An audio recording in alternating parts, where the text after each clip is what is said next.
سے پاتے ہیں سب پانے والے، یا رسول اللہ میرا دل بھی چمکا دے چمکانے والے۔ برستا نہیں دیکھ کر ابر رحمت، برستا نہیں دیکھ کر ابر رحمت، بدوں پر بھی برسانے والے۔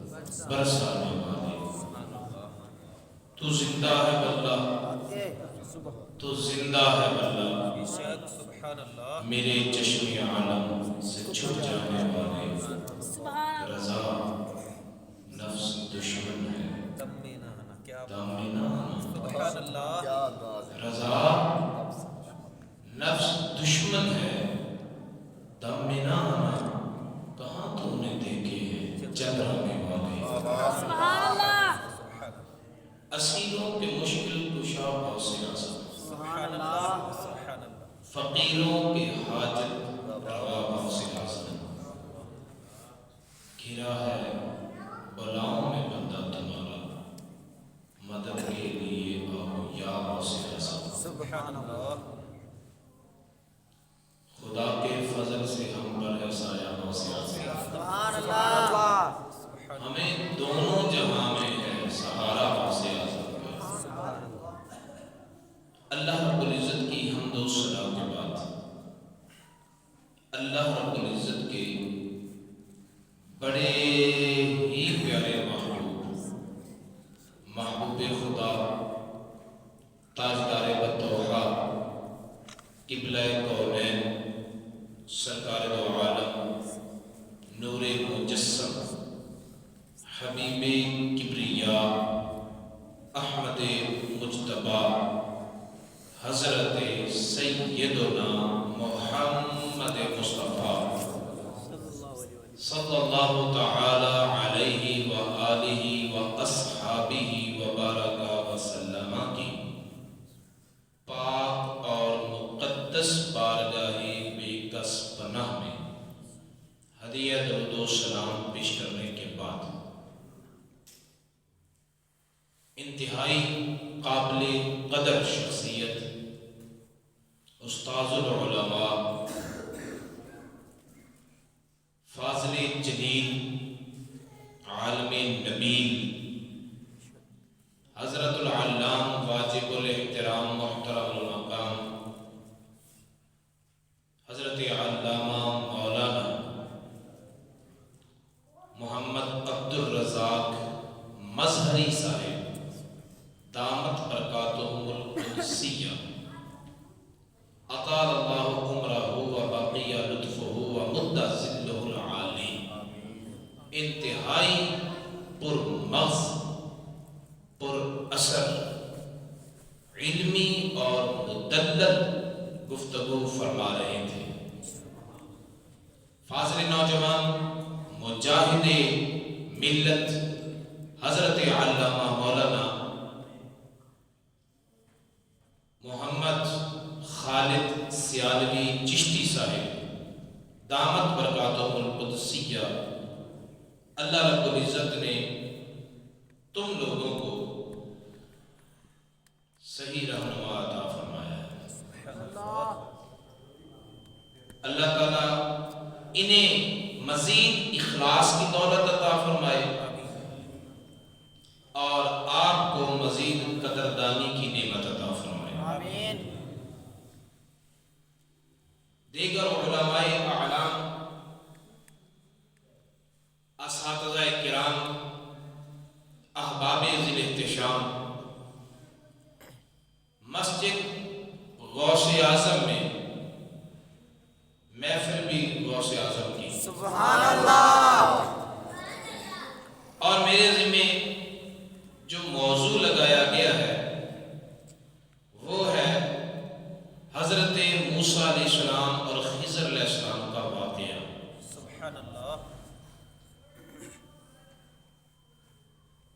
قرآن پاک کے 15ویں پارے میں اس کا واقعے کا ذکر شروع ہوتا ہے اور 16ویں پارے میں یہ 2 رکوعوں پر مشتمل واقعہ ہے۔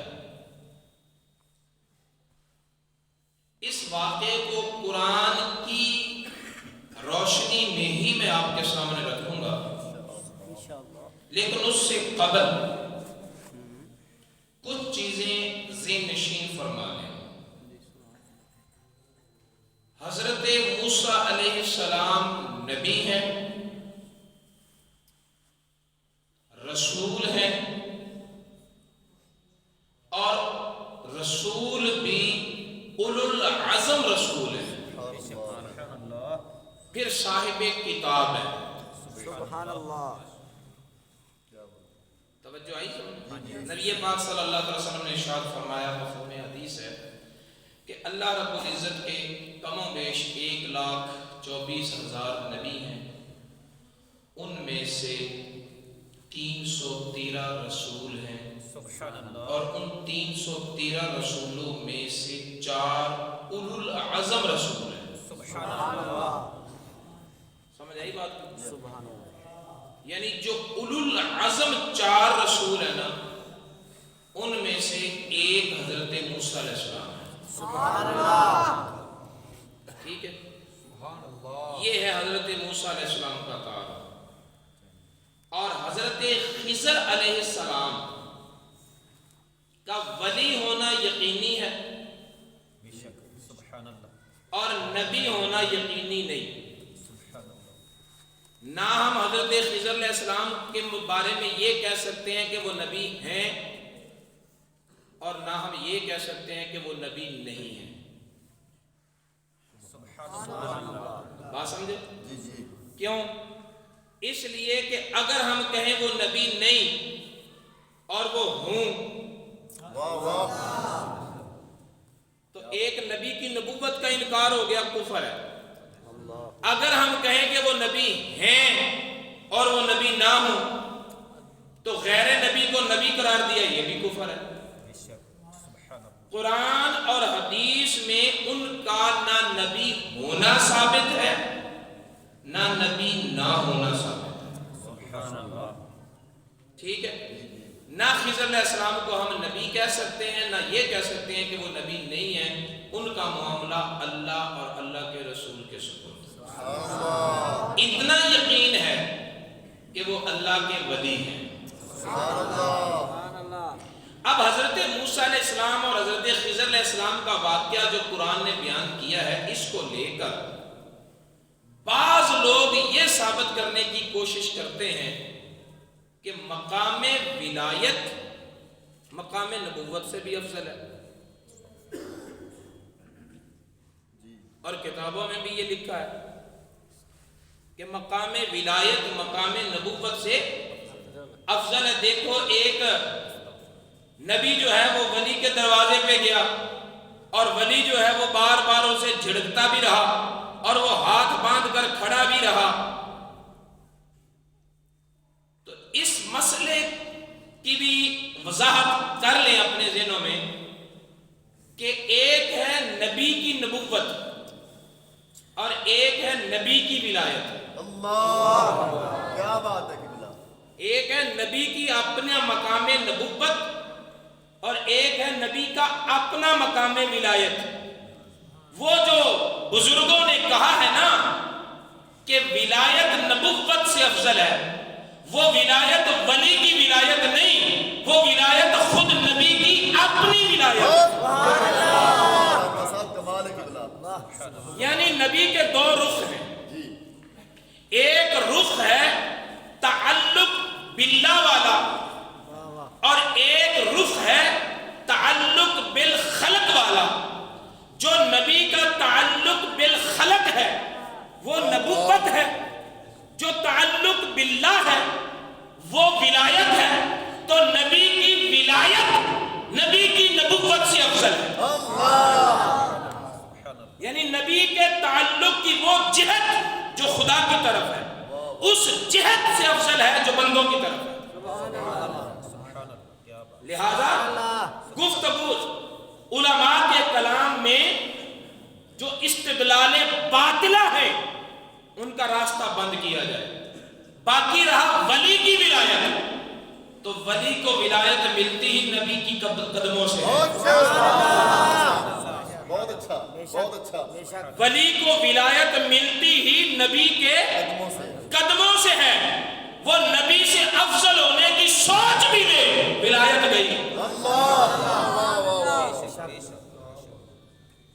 لہذا اگر حضرت خضر علیہ السلام کا نبی ہونا ثابت بھی ہو جائے پھر بھی موسیٰ علیہ السلام ان سے افضل ہے. بے شک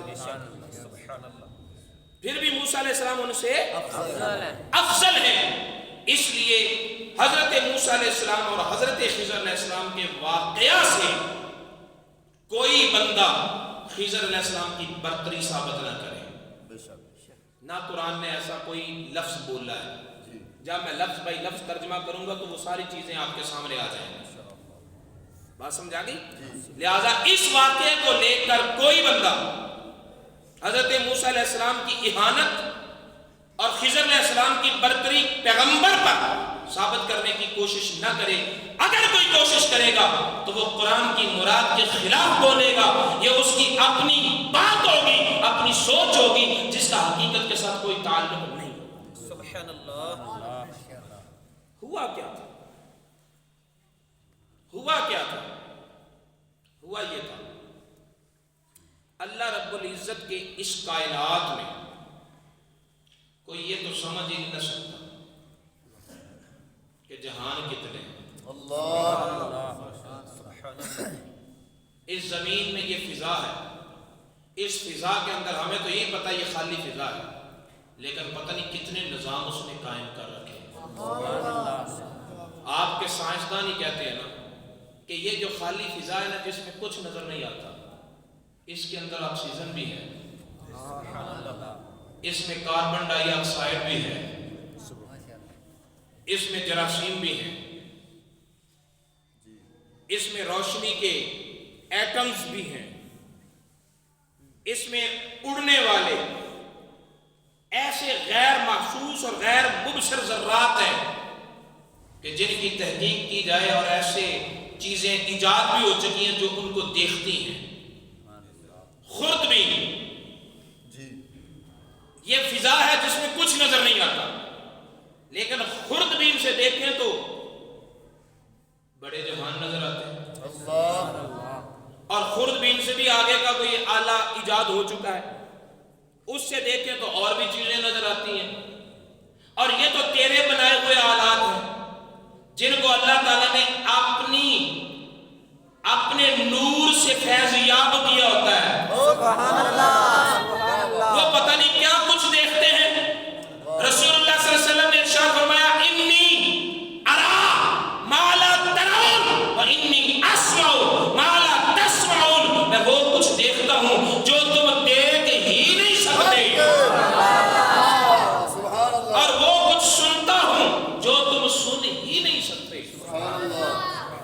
تاجدار ختم نبوت زندہ اللہ کے اتنے جہان ہیں اور ایسے ایسے بس رہے ہیں کہ کوئی بندہ ان کا اندازہ لگا ہی نہیں سکتا. کوئی بندہ اندازہ لگا ہی نہیں سکتا. لیکن عمومی اور بڑے بڑے جہان, یہ جو نظام جس نظام میں ہم چل رہے ہیں, اس نظام کو اللہ تعالیٰ نے دو قسموں پر ڈیزائن فرمایا ہے. توجہ کیجئے. اللہ رب العزت نے اس نظام کو, جس نظام میں ہم بس رہے ہیں, دو قسموں میں رکھا ہے. ایک قسم وہ ہے جس کو عالم ظاہر کہتے ہیں, جس کو عالم شہادت بھی کہتے ہیں, اور ایک نظام وہ ہے جس کو عالم غیب کہتے ہیں, جس کو عالم باطن بھی کہتے ہیں. میں بات کو اور آسان کرتا ہوں. کسی بھی ملک کو چلانے کے لیے دو ادارے ہوتے ہیں. دو ادارے آپ کے ملک میں بھی کام کر رہے ہیں. ایک کو کہتے ہیں پولیس, فوج, یہ نظام کو چلا رہے ہیں. یہ دو وہ ادارے ہیں جو ہمیں دکھائی دیتے ہیں, جن کی اپنی ایک وردی ہے, اپنے ایک تشخص ہے, اپنی ایک پہچان ہے. اور پورے علاقے میں اگر ایک بندہ بھی آ جائے پولیس کا تو پتہ چل جاتا ہے یہ پولیس والا ہے. اگر فوج کا آ جائے تو پتہ چل جاتا ہے. ہزاروں میں ایک بھی کھڑا ہو تو پتہ چل جاتا ہے کہ یہ فلاں ادارے کا ملازم ہے. اور ایک اور ادارہ کام کر رہا ہے جسے کہتے ہیں خفیہ ایجنسی.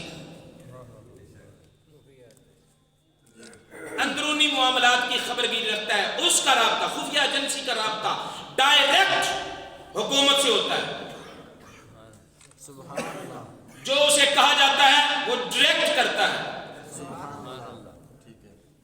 ایک وہ ادارہ جو ہمیں نظر آتا ہے ڈسپلن کا پابند، اس کو آرڈر آئے گا آئی جی کو، آئی جی سے نیچے، اس سے نیچے چلتا چلتا ایس ایچ او تک پہنچے گا، پھر وہ اپنے ورکرز تک پہنچائے گا. لیکن ایک ادارہ ہے جسے کہتے ہیں خفیہ ایجنسی، وہ ڈائریکٹ آرڈر لیتے ہیں، ڈائریکٹ نافذ کرتے ہیں.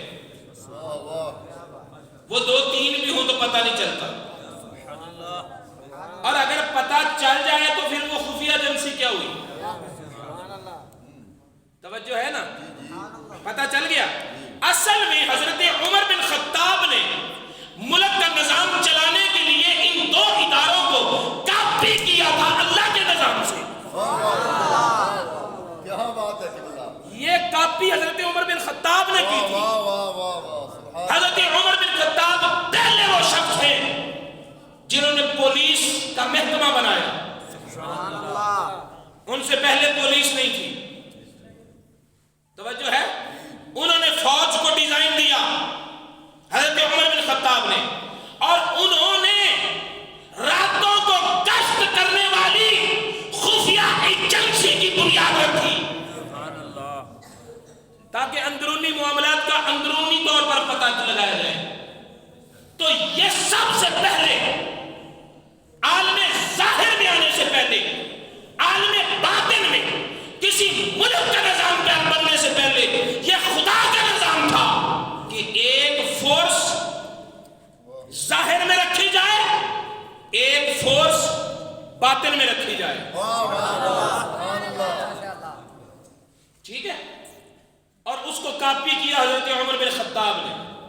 ایک پولیس بنائی، دوسری خفیہ ایجنسی بنائی جو راتوں کو گشت کرتی، لوگوں کے دروازوں پہ کان لگاتی اور پتہ کرتی کہ کون حقدار ہے اسے وظیفہ نہیں مل رہا، کون غیر مستحق ہے جو وظیفے لے رہا ہے. نہیں سمجھے؟ حضرت عمر نے کاپی کیا. حضرت موسیٰ علیہ السلام یہ اپنے وقت کے سب سے بڑے تھے ظاہری فورس پولیس اور فوج کے. اور حضرت خضر علیہ السلام بڑے تھے خفیہ ایجنسی کے. کیا بات ہے، کیا بات ہے. بات سمجھ آ گئی ہے؟ تو اللہ رب العزت نے اپنے کلیم کو اپنے نظام کا ایک ادارہ وزٹ کروایا. کیا بات ہے، کیا بات ہے.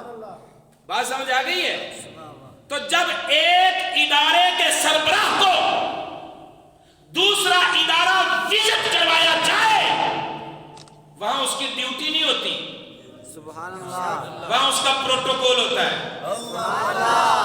وہاں اس کی ڈیوٹی نہیں ہوتی، وہاں اس کا پروٹوکول ہوتا ہے. اور اگر وہ کہے کہ میں اس ادارے میں چلنا چاہتا ہوں، اور دوسرا کہے کہ محترم جس ادارے میں آپ ہیں نا آپ وہیں چل سکتے ہیں، یہاں نہیں چل سکتے، تو اس میں اس کی توہین نہیں بلکہ اس کی عظمت ہے کہ تم خود متبوع ہو، تابع داری نہیں سکتے.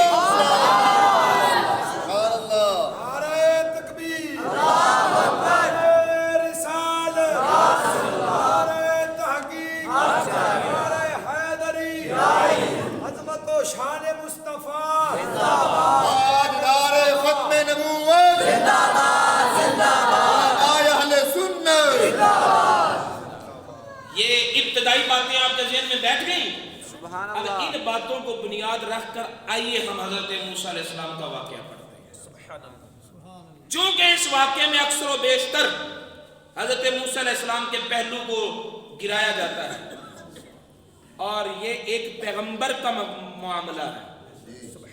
اور صرف پیغمبر بھی نہیں، وہ اولو العزم رسول ہے اور صاحب شریعت ہے. اور سارے انبیاء اور رسولوں میں جو 4 چنے ہوئے ہیں ان میں سے ایک ہے۔ یہ ہیر رانجھے کی قصے کہانی نہیں ہے کہ اونچ نیچ ہو گئی تو خیر ہے، یہ نبی کی بات ہے۔ حضرت موسیٰ علیہ السلام قوم بنی اسرائیل کو کر رہے ہیں واز۔ یہ بات جو میں بیان کر رہا ہوں یہ مسلم شریف میں نبی پاک صلی اللہ علیہ وسلم نے بیان فرمایا، واز بیان کر رہے ہیں۔ ان سے سوال ہوا کہ اس وقت روئے زمین پر سب سے بڑا عالم کون ہے؟ سبحان اللہ۔ حضرت موسیٰ علیہ السلام نے ارشاد فرمایا کہ میں، اور تھے بھی آپ۔ سبحان اللہ۔ حضرت موسیٰ علیہ السلام نے کہا کہ سب سے بڑا عالم بولیے میں ہوں، اور تھے بھی آپ ہی۔ کتنی کتابیں ہیں جو اللہ تعالیٰ نے آسمان سے نازل فرمائی؟ 4 صحیفوں کے علاوہ۔ پہلی تورات، دوسری زبور، تیسری انجیل، چوتھی قرآن۔ صحیفے تو اترے، کتابیں یہی 4 ہیں، اور ان 4 کتابوں میں جو سب سے پہلی کتاب ہے وہ تورات ہے۔ سبحان اللہ۔ سب سے پہلی کتاب تورات ہے، اور وہ تورات نازل ہوئی حضرت موسیٰ علیہ السلام پر۔ سبحان اللہ۔ صاحب کتاب ہیں ایک، اللہ تعالیٰ کے کلیم ہیں سبحان اللہ۔ سبحان اللہ۔ 2، اپنے وقت میں یکتا ہے 3، اس وقت سب سے بڑے علم والے آپ ہی تھے۔ آپ نے فرمایا میں سب سے بڑا عالم ہوں، لیکن حسنات الابرار سیئات المقربین، کہ جن کاموں کو کرنے سے عام لوگ نیک بنتے ہیں، دربار میں بیٹھنے والے وہی کام کریں تو بعض اوقات وہ غلطی بن جاتا ہے۔ مولانا روم رحمۃ اللہ علیہ نے فرمایا کہ بادشاہ اپنے جس درباری کے متعلق یہ پسند کرے کہ وہ میرے برابر پہ بیٹھے، وہ درباری بادشاہ کے برابر بیٹھنے کی بجائے قدموں میں بیٹھے تو یہ اس کے جرم ہوگا۔ سبحان اللہ۔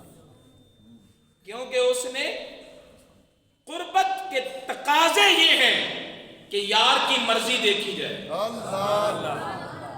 قرب کے قانون کچھ اور ہیں، رعایا کے قانون کچھ اور ہیں، تھی سچی بات، لیکن موسیٰ علیہ السلام کا شمار ہوتا ہے ان 4 میں۔ اس لیے اللہ رب العزت کو یہ جواب ان کے مقام کے مطابق پسند نہ آیا، اور چاہا کہ کلیم تجھے یہ جواب دینا چاہیے تھا کہ سب سے بڑا عالم اللہ ہے، پھر میں ہوں۔ تو حضرت موسیٰ علیہ السلام نے جواب دیا کہ میں سب سے بڑا عالم ہوں، تو اللہ تعالیٰ نے پھر ارشاد فرمایا کہ اے پیارے کلیم، آ پھر میں تجھے علم کی ایک اور دنیا دکھاؤں۔ کیا بات ہے، کیا بات ہے۔ آ میں تجھے علم کی ایک اور دنیا دکھاؤں۔ میرا ایک بندہ ہے جسے میں نے علم کا ایک اور پہلو دیا ہوا ہے۔ تو حضرت موسیٰ علیہ السلام خود علم والے، سبحان اللہ۔ انہیں بتایا گیا کہ ایک اور بھی علم والا ہے۔ سبحان اللہ۔ سنیے گا ذرا، تو حضرت موسیٰ علیہ السلام کے دل میں یہ بات نہیں آئی کہ اچھا میں اس سے مقابلہ کروں گا، سبحان اللہ۔ یہ نہیں بات آئی، بلکہ عرض کی مولا اگر اور بھی کوئی علم والا ہے تو مجھے اس کی زیارت جو علم والے ہوتے ہیں نا، علم والے وہ ایک دوسرے سے حسد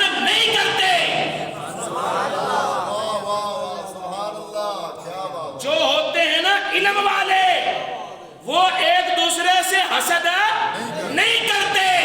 ارے تو نماز پڑھے مسجد کی صفوں پر, تجھے پتا چل جائے حسد کرنا گناہ ہے. جو نبی کے مصلی پہ کھڑا ہوتا ہے اسے نہیں پتا چلا کہ حسد کرنا گناہ ہے. اپنے گھروں میں اپنی چوکیوں اور چراہیوں میں بیٹھ کر گئے, مولوی تو بڑے سڑدے نہیں سڑدے. تو ساڑ پاؤن دی کوشش کرنا ہے پر تیرے پایا وہ پیندا نہیں. جیڑا مولوی تیرے ہتھے چڑھ جاوے تے پھر تیرے حسد پایا حسد تجھے پہ جاوے, وہ مولوی کوئی نہیں. حضرت ہارون علیہ السلام کو اپنا خلیفہ بنایا تھا نا حضرت موسیٰ علیہ السلام نے, تو خلیفہ بنا کر کیا کہا تھا؟ قال اخلفنی یا ہارون اخلفنی فی قومی بعدی, میرے بعد میری قوم میں میرا جانشین بن, ولا تتبع سبیل المفسدین, تے فسادیاں دے راہ نہیں پینا. جب تو میرا جانشین بنے گا نا, لوگوں نے تجھے مشورے دینے ہیں, انج کر لیے تے انج کر لیے. جیسے آج اسی مصلی امام کے کھلوتے نو مشورے دینے ہیں, قاری صاحب انج نہ کر لیے انج نہ کر لیے. ہمیں قرآن کہتا ہے ان کو اپنے پیچھے لگانا ہے, تم نے ان کے پیچھے نہیں لگنا. تم نے ان کے پیچھے, جو بندہ نبی کے جانشین کو اپنے پیچھے لگانا چاہے, قرآن نے اسے مفسدین کہا ہے, میں نہیں کہہ رہا. قرآن نے اسے کیا کہا ہے؟ اے فسادی یہ کہ نبی کہے العلماء ورثۃ الانبیاء, اے میرے وارث نے, انہوں نے چلنا ہے میری کتاب کو دیکھ کر, انہوں نے چلنا ہے میرے فرمان کو دیکھ کر.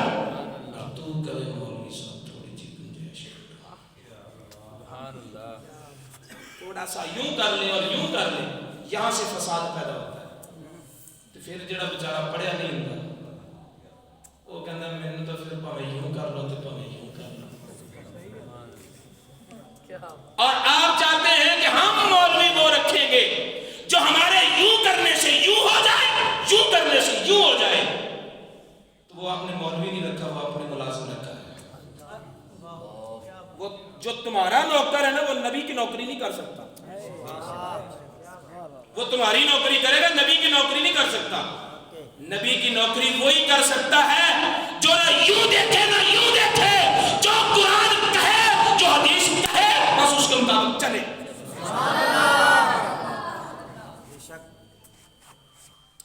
حضرت موسیٰ علیہ السلام نے عرض کی مولا جو علم والا ہے پھر مجھے بلانا.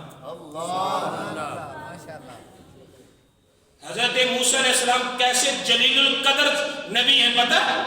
کتاب الاسماء والصفات میں نے پڑھا ہے ایک روایت, وہاں پر منقول ہے کتاب الاسماء والصفات میں کہ حضرت موسیٰ علیہ السلام جس وقت جلال میں ہوتے تھے نا, تو آپ کی ٹوپی سے شعلے نکلتے تھے آپ کے.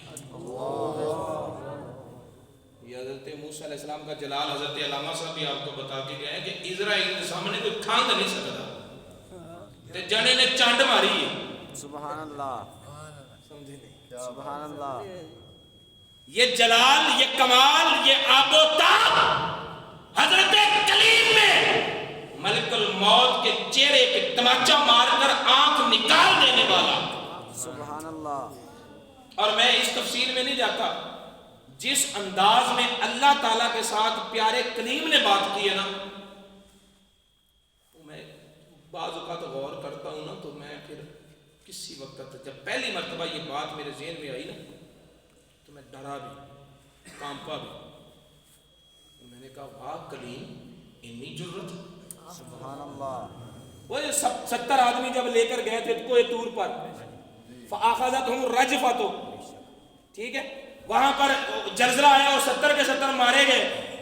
تو پیارے کلیم نے کس لہجے میں کلام کیا, ذرا اسے بار بار پڑھے نا, وجد آ جائے گا. فرمایا یا اللہ مار نہیں سی, کہ پہلے ہی مار دینا جتھے تلوار چلن نہیں سی. کچھ بیوقوفاں دے کام کرنا سانو تیری اپنی تزمائش ہے. یہ لہجہ قرآن پاک دے وچ پورے قرآن دے وچوں کسی اور نبی دا نہیں تسی لکھا سکتے. یا اللہ تو مارنا ہی سی تے پہلے ہی مار دینا میں نے قبل ہو اور اگے بڑا پتہ کی لفظ ہے وَإِيَّايَ مینوں بھی مار ہی دیندا. اس لہجے میں کسی نے کلام نہیں کیا لیکن لاڈلے پیغمبر ہیں کوئی کہہ سکتا ہے نا جس کی وہ سنے. لاڈ وہ دکھاتا ہے جس کا وہ لاڈ دیکھے ورنہ کسی کو مجال نہیں ہے کہ اس کے سامنے کوئی اس طرح دم آ سکے. ایڈا جلیل القدر پیغمبر تے ہاتھ بن کے پھرے ہاتھ بن کے حل اتبع میں تیری پیروی کرنا تیرے پیچھے پیچھے چلنا. کیوں؟ تاکہ دنیا کو پتہ چل جائے کہ علم والے کی عزت کیسے کرنی ہے.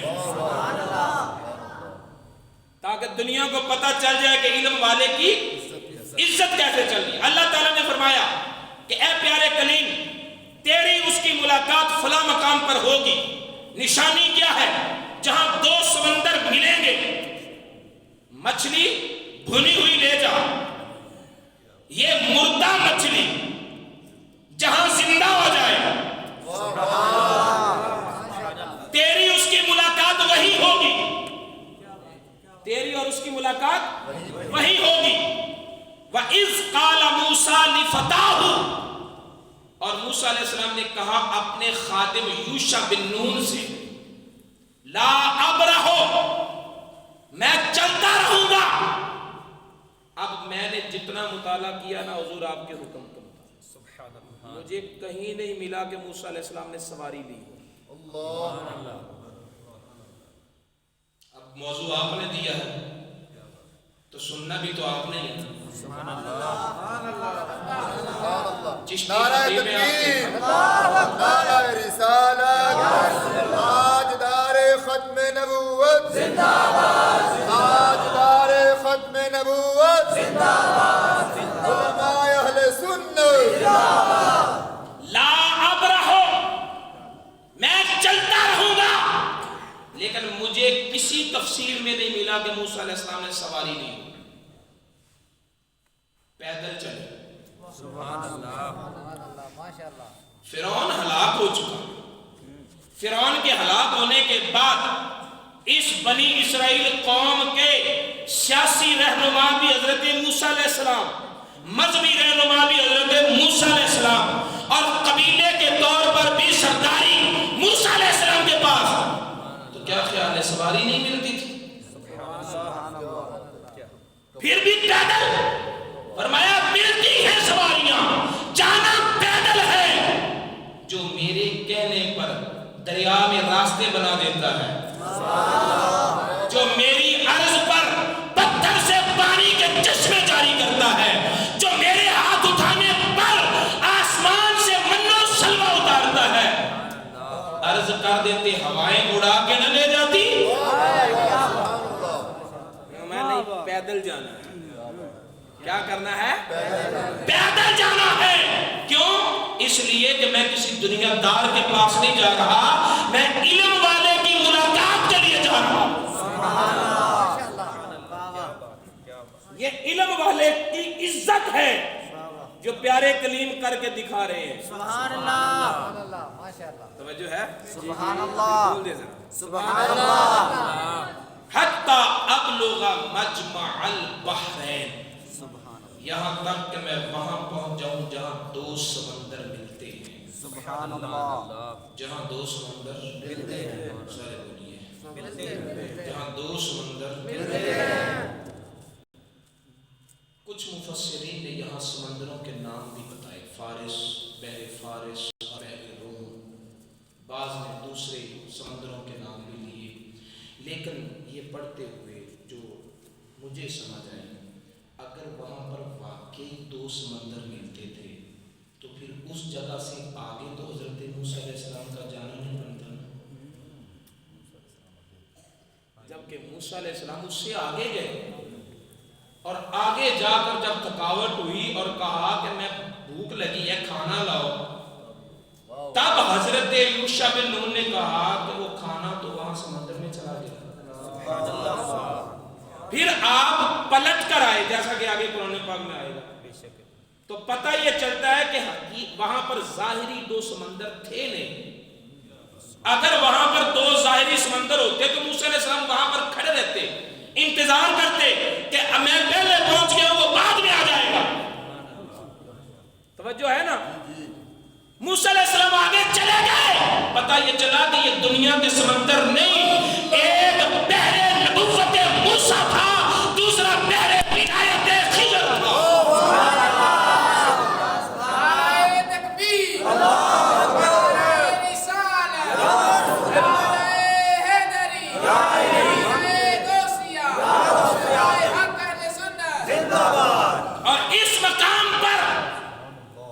اس مقام پر میں بارگاہ غوثیت میں سلام پیش کر لوں. سبحان اللہ. آپ بھی کرنا چاہیں گے تو میرے ساتھ رہیے گا. اس قرآن کے واقعے سے یہ پتا چلا کہ پہلے خدا کا یہ قانون تھا جسے علم شریعت دیتا اسے علم طریقت نہ دیتا. سبحان اللہ. موسیٰ علیہ السلام کو شریعت کا بادشاہ بنایا, طریقت کے رموز وہ نہ پک کر سکے, اور خضر علیہ السلام کو اس دور میں طریقت کا بادشاہ بنایا.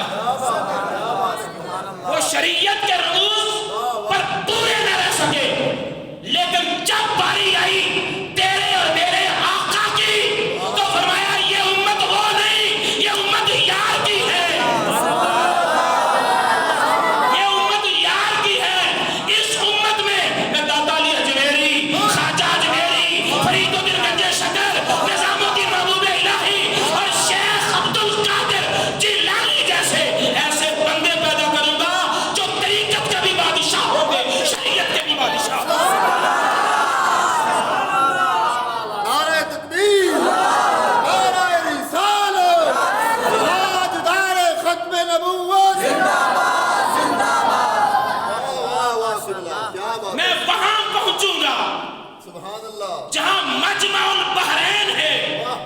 جہاں دو سمندر ملتے ہیں, اور وہ دو سمندر کیا تھے؟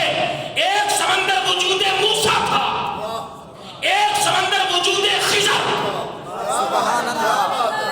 ادھر تھی شریعت, ادھر تھی طریقت. تو دو سمندر